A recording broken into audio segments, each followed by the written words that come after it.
This is the official podcast of the G20 Interfaith Forum, where we discuss the key events, the goals, and the focus of the organization.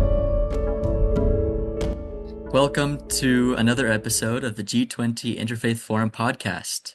I am one of your co-hosts, Stuart Bird. And I'm the co-host, Mariana Richardson. And we're excited because today we get to have a conversation with Audrey Kitagawa. Mariana, would you mind introducing Audrey? Oh, I would love to. We have so enjoyed working with Audrey with IF20 for the last 3 or 4 years. And I just am always in awe at all that Audrey does. Audrey is the president and founder of the International Academy for Multicultural Cooperation. And she has done so much work all over the world. I have always been so impressed with all that she's been able to accomplish and do. She is also, she has a JD from Boston College. She is also a cum laude from the Pre-Law Honor Society, graduate of the University of Southern California. She practiced law in Honolulu, Hawaii. And then she has just continued doing all kinds of wonderful things with her law degree, and specifically in the areas of worrying about children, women, and anti-racism. In terms of her work with IF20, she is currently the vice chairman of the communication team, but she also is the chair of the Anti-Racism Initiative. And she has done so much on gender equality working group, but also a member of the Advisory Council for G20 Interfaith Forum. She is also the former advisor to the Office of the Special Representative of the Secretary General for Children and Armed Conflict at the United Nations. And I know right now she's an inaugural member of the Faith for Earth Interfaith Women Council and is a UN representative for the URI, United Religions Initiative. So Audrey, we are just so excited to have you work with us at IF20.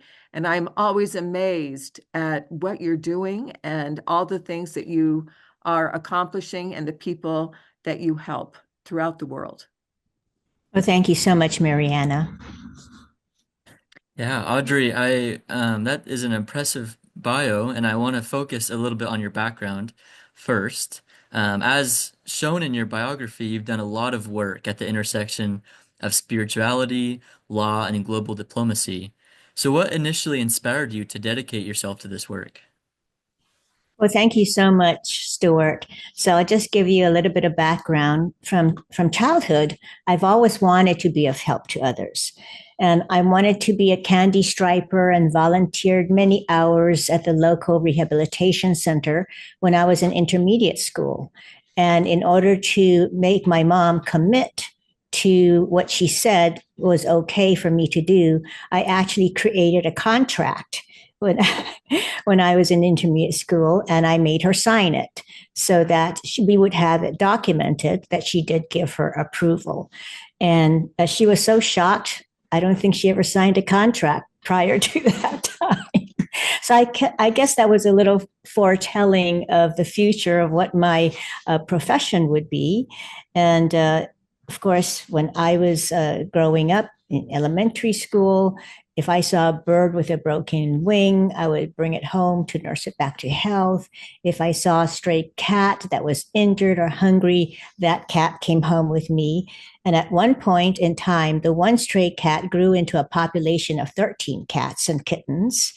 And I also knew that I wanted to be a lawyer from a very young age because I imagined that I would stand up for the marginalized, work on issues of justice, and help write the laws that would create positive change for the disenfranchised.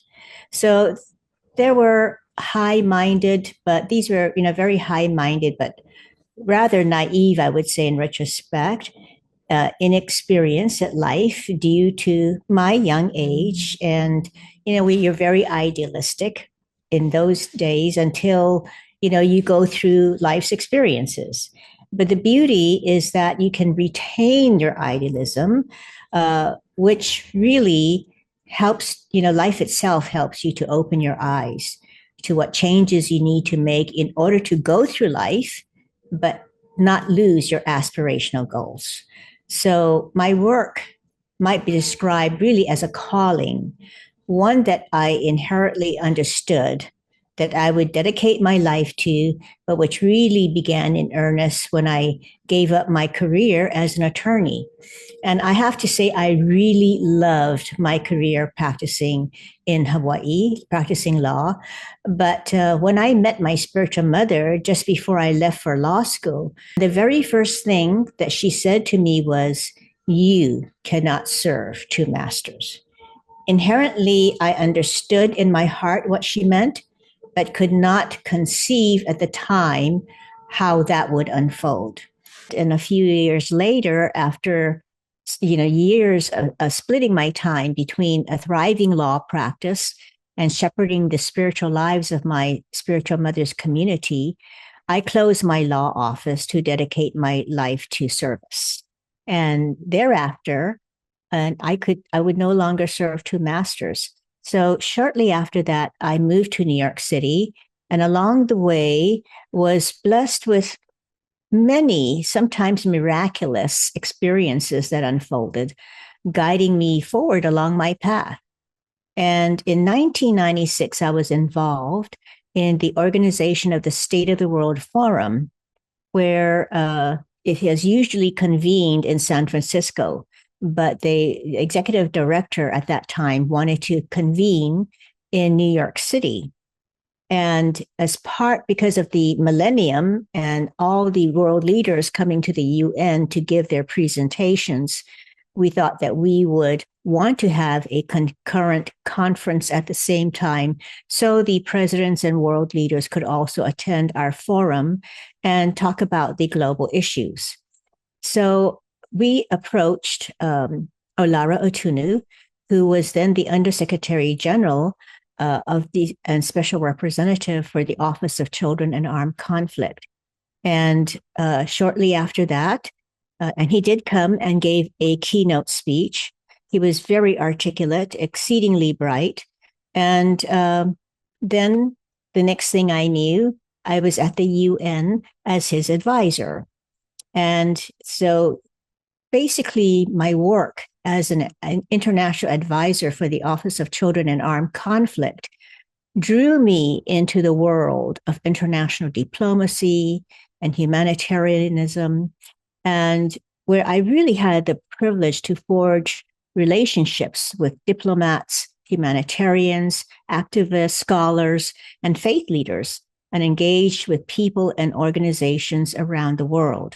So my years of work at the United Nations and in the interfaith community has provided opportunities for me to meet so many really inspiring, influential people from all walks of life and many different traditions from all over the world.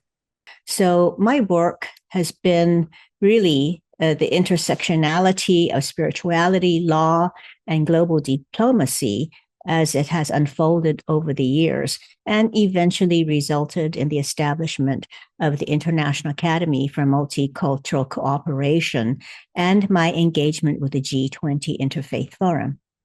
It's inspiring for me to hear that uh, a lot of this drive that you've had began with your faith, with your religion, and that's what we hope for here at the G20 Interfaith Forum is that people will be driven by their faith in what they believe in, and so that's amazing to see how you then took that and have started. You mentioned your work at the UN. You mentioned starting the International Academy for Multicultural Cooperation. Audrey, I know that last year our theme for IF20, while we were in Brazil, was Leave No One Behind, specifically targeting the most vulnerable. And I know this year, now that we're going to be in South Africa and working a large part with the African Union, we're kind of having that same focus in the different priority areas that we're dealing with and other things for IF20, looking specifically towards the most vulnerable. And I just so appreciate all that you've done to help that community throughout the world. I think you are such a sterling example of the positive that we can do to help these people. I did have a question, though, for you. As we look forward to, like I said, you've also done so much service and help with IF20, and specifically in your anti-racism initiative.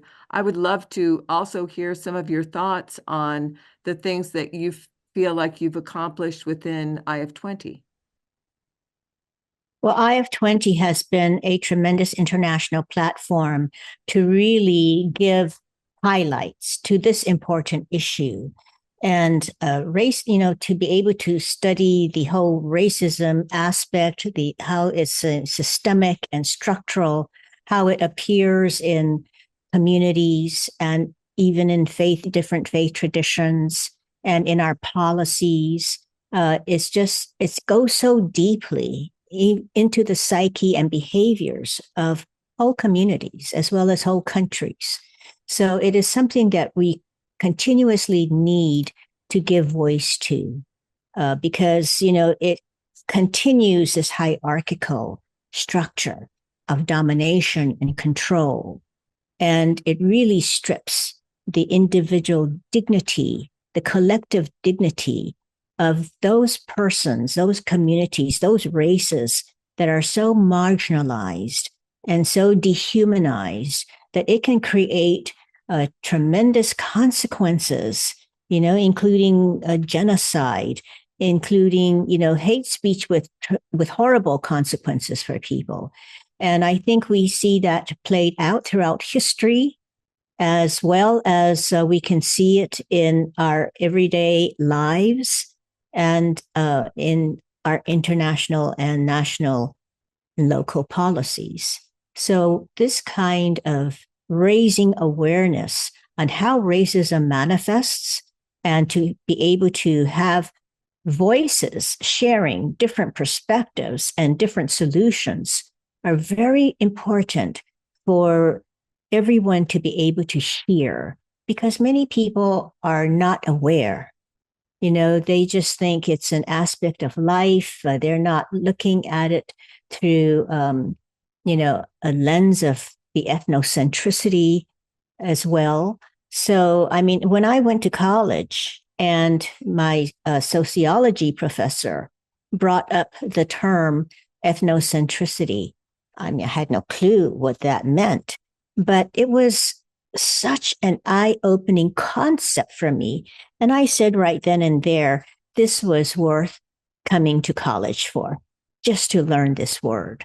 So this importance of perspectives and how perspectives are shaped and how we can go through life really unaware of how our perspectives influence our thinking, our worldview, our actions, and our relationships becomes very, very profound and important for us to be able to understand.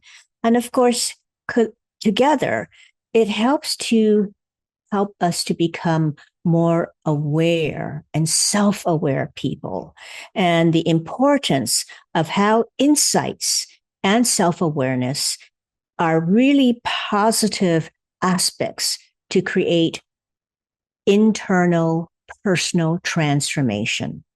And as important, valuable members of the human family and as society, self-awareness and insight is so important to help us to be able to develop more fully into compassionate, empathetic, kind, and loving human beings. So, I think it's so important for all of us to be able to understand how these important platforms like IF20 help all of us to become better people. So thank you. Well, thank you, Audrey, for all of your work on the Anti-Racism Initiative, particularly, and also your help with communication in general. I do think that the webinars that you have also helped us produce have been significant in terms of that whole idea of the discussion that we all need to be a part of throughout the world. And so thank you so much for all that you've done in that area. Well, thank you. And I would refer everyone to the IF20 website, because all of our webinars and the archive of our webinars can be seen and whether it's in anti-racism or the environment or human trafficking. So it becomes a treasure trove, a valuable library of these important conversations that the I of 20 has provided that platform to have. And of course, it goes to the whole aspect of the importance of communication. Yeah. Audrey, that reminds me of something that we say a lot on this podcast, which is that the first step is informing, being informed and informing others of issues. And it sounds like that's something that your webinars, your organization focuses on is let's be informed citizens and let's help other people be informed as well. What you said also reminds me of one of the objectives of the G20 Interfaith Forum, which can be found on our website, which is to facilitate constructive dialogue between societal leaders in faith, government, business, media, education, and other social institutions on how interfaith resources can enhance social, economic, and cultural policies and programs for the well-being of all. And I think you focused on that, is that last part of that objective is we do this for the well-being of all. And so thank you for focusing on that. We talked a little bit about what you've done so far with IF20 and what you've enjoyed about being part of IF20. I'd love to hear from Mariana what the vision is for the future of IF20 and how Audrey's going to help us with that. Well, I'm so excited that Audrey's willing to help us as we reshape some of the things that we're doing at IF20. I want you to know that that wonderful mission statement that you read, Stuart, will always be the essence of what IF20 is. That's never going to change. But one of the things that, as we talk about IF20 2.0, we're really discussing what we can do to do this more intentionally, to make sure that the things that we are trying to accomplish in different parts of the world become truly more grounded in the different areas. I think some of the things that we're hoping to accomplish is to have IF20 groups throughout the world in different areas. We're looking at Europe and Indonesia and other places where IF20 groups would continue this discussion, but also that we will do more on the ground helping people. That is also something we're looking forward to. I know as we look forward to South Africa this year, when we're in South Africa, we're going to be doing a series of basically on the ground help there in different parts of South Africa to be able to help people, like we said, those in most need, those most vulnerable. And so I see that kind of as the future, that we do more hands-on, that we are more, we still have the discussions, we still have the education, we still have the webinars, but that we also do more specifically for the people in need. And I am so excited because Audrey is also going to be helping us with this new 2.0. And I would love to hear Audrey's ideas in terms of as we think and talk about what IF20 can and should become. Thank you so much for that, Mariana. First of all, what's really exciting for me is the fact that there is a whole, communication section, because I really want us to acknowledge the importance of communication. I mean, it's the whole process of conveying information, ideas, thoughts, and feelings from one person to another. And, communication is so vital for building relationships and resolving conflicts, achieving common goals, whether in personal or professional settings.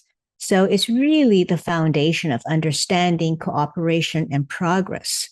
And I'm very excited about being able to expand our work to also specific programs and projects on the ground to give it concrete, moving from the philosophical, ideological to actual action on the ground. Because our lives are units of time, and what we do with our time ultimately establishes the legacy of our lives. So, in faith traditions, it's especially important to be able to help others, to have selfless service, to understand what it means to sacrifice, to be able to help others. So, all of the important principles of our faith in action get to be revealed and manifested in what we do to help the poor, to help the marginalized, to serve others selflessly. So, because of my own experience on the ground in these conflict countries, to actually be able to see the importance of faith communities and their dedicated work in helping the poorest of the poor and the marginalized. And it's so important. It really does save lives.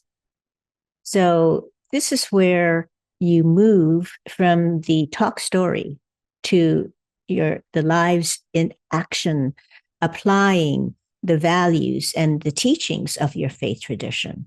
So, it makes me very happy to hear that IF20 will be developing that aspect as well, because we have to be able to demonstrate in action our values and our beliefs. So, it really is the whole process that we establish in developing these collaborations and address problem solving and transferring information, knowledge, and wisdom through life's experiences. And this is really the foundation and the basis of all relationships.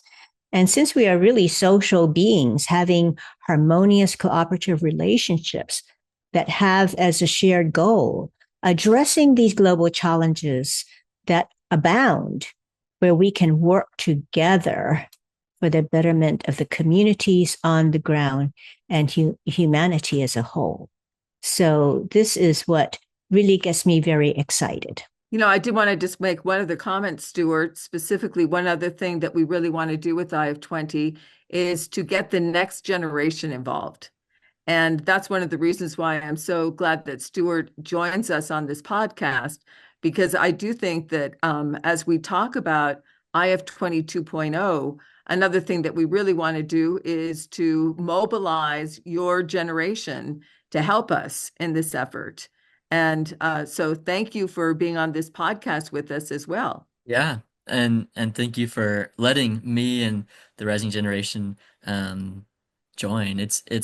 I've learned a lot. I think going back to the importance of being informed, I think that's the biggest benefit so far is that I've just learned about a lot of issues that I wasn't aware of before.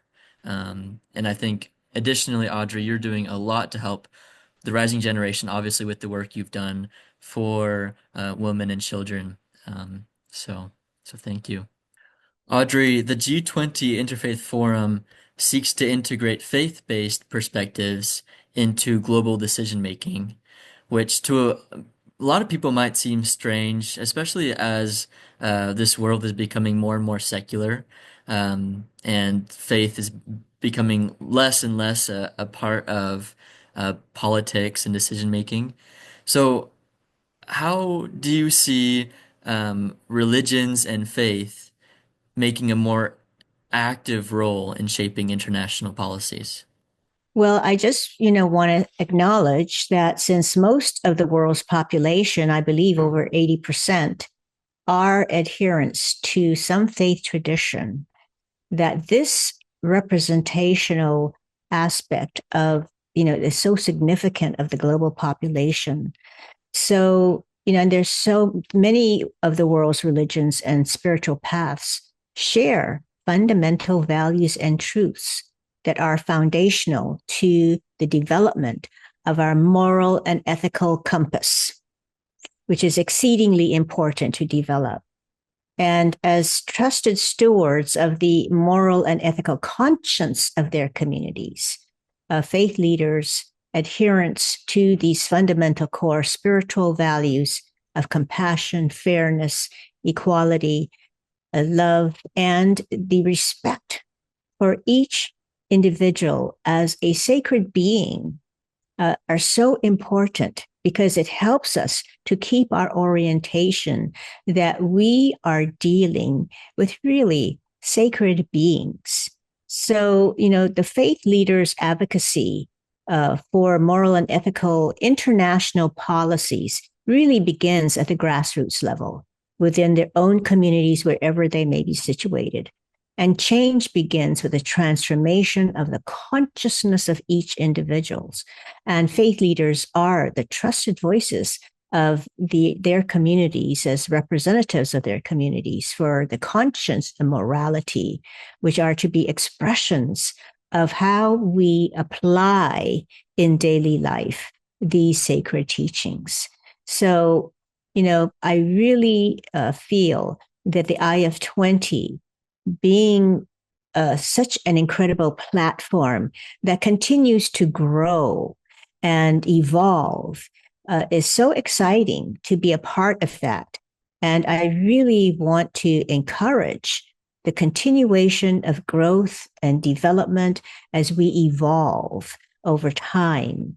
And, this is the rising level of the consciousness of the organization, the people who support it, that speak so well of the importance of civil society engagement as the awakening of the global sleeping giant, to be able to learn the ways and how we must learn to take care of each other, even in the face of failed states and government action, that, we must be able to develop the citizen resilience and those values that call us to help each other.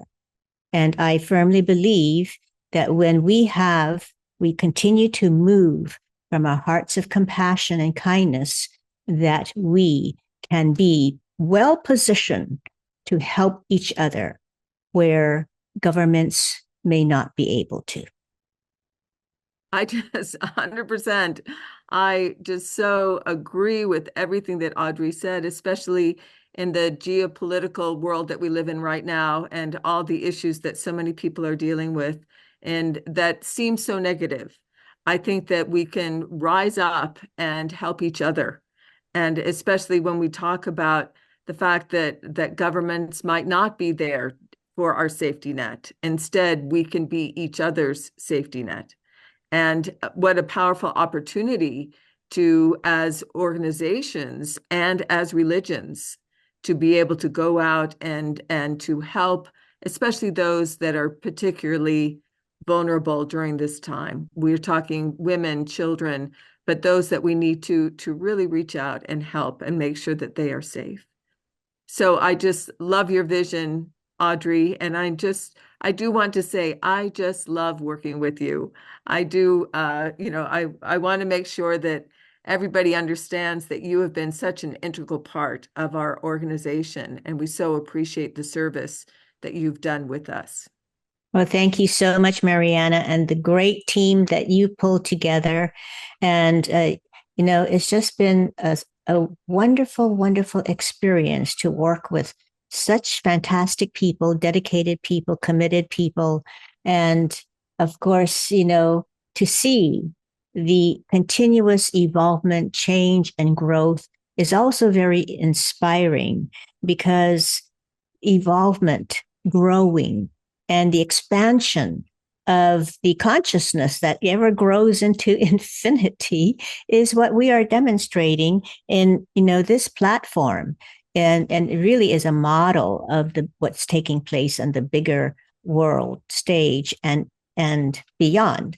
So I think it's just totally wonderful. I am totally supportive of it, and your leadership as a chair of the communications committee, Mariana, has just been exemplary. And honestly, I don't know how you do all that you do. Thank you, Audrey. Thank you both. Thank you so much to our listeners for joining us for another episode of the G20 Interfaith Forum podcast.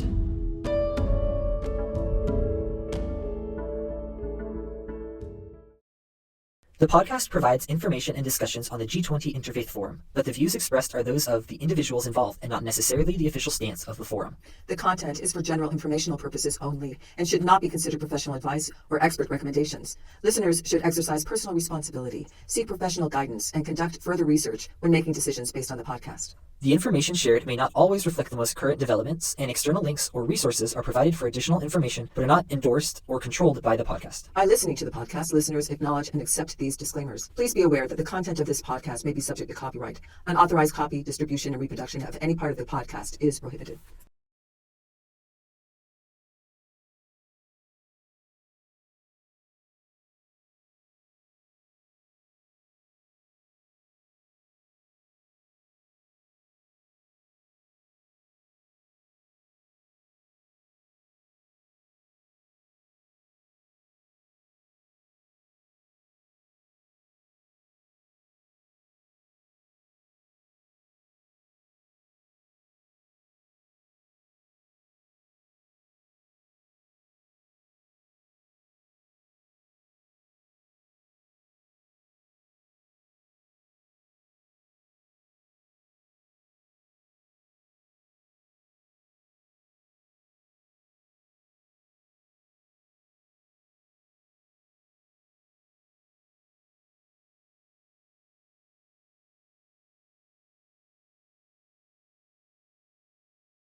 The podcast provides information and discussions on the G20 Interfaith Forum, but the views expressed are those of the individuals involved and not necessarily the official stance of the forum.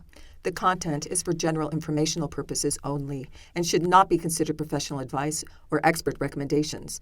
Listeners should exercise personal responsibility, seek professional guidance, and conduct further research when making decisions based on the podcast.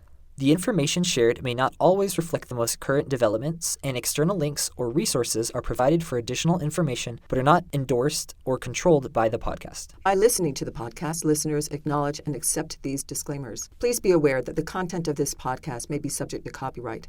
Unauthorized copy, distribution, and reproduction of any part of the podcast is prohibited.